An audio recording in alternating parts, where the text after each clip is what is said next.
တော်လက်တော့ဒီမှာနောက်ပိုင်းတွေ့ရတဲ့ CPU တွေထဲမှာ Intel Core 5 120U Intel Core 7 155 HH တို့ပါတော့ပေါ့နော်အဲ့လိုမျိုးတွေ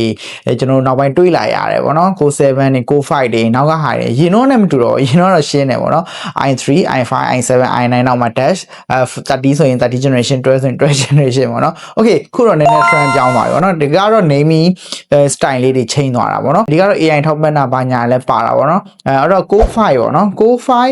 120U ပေါ့နော် 120U ဆိုရင်ကျွန်တော်တို့ဘယ်လိုသုံးသပ်မလဲပေါ့နော် okay Core 5ဆိုတာကျွန်တော် i5 ပဲပေါ့နော်ကျွန်တော် i5 level ပဲဒီကောင်တွေက2024နောက်ပိုင်းမှာသွားတဲ့ generation တွေကိုပြောချင်တာပေါ့နော်2024နောက်ပိုင်းသွားတဲ့ CPU generation လုံးဝ latest အသစ်ပေါ့ဗျာ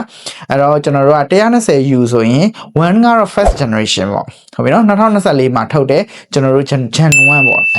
20ရပေါ့နော်20ရကျတော့ကျွန်တော်တို့ကဒီ model တိုင်းရပေါ့နော်မြင့်သွားလေမြင့်ကောင်းလေပေါ့နော်20ရှိမယ်50ရှိမယ်30 40ပေါ့နော်အဲ့လိုမျိုးတွေရှိမယ်ပေါ့နော်မြင့်လေကောင်းလေပေါ့နော်ပြီးတော့နောက်ဆုံးကကျွန်တော်တို့ U ကဓာတ်ထုံးတဲ့နိုင်မယ်ပေါ့နော် ultra ဒီ balance တို့ဘာတို့ပေါ့နော် HH တို့ H တို့ P တို့အစုံပဲပေါ့နော်အဲ့အလေးတွေကျွန်တော်နောက်ဗီဒီယိုမှာလည်းပြပြပေးပါမယ်အဲ့တော့နောက်ပိုင်း CPU တွေမှာ Core 5တို့ Core 7တို့တွေ့ရင်လည်းကျွန်တော်တို့မျိုးမမြင်ပါနဲ့ဒါအတူတူပါပဲ Core 5ဆိုရင် i5 Core 7ဆိုရင် i7 24နောက်ပိုင်းမှာထုတ်သွားတယ်ဒီ gen ကနေပြန်စားတာပါအဲ့တော့ဒါတွေကတော့30 generation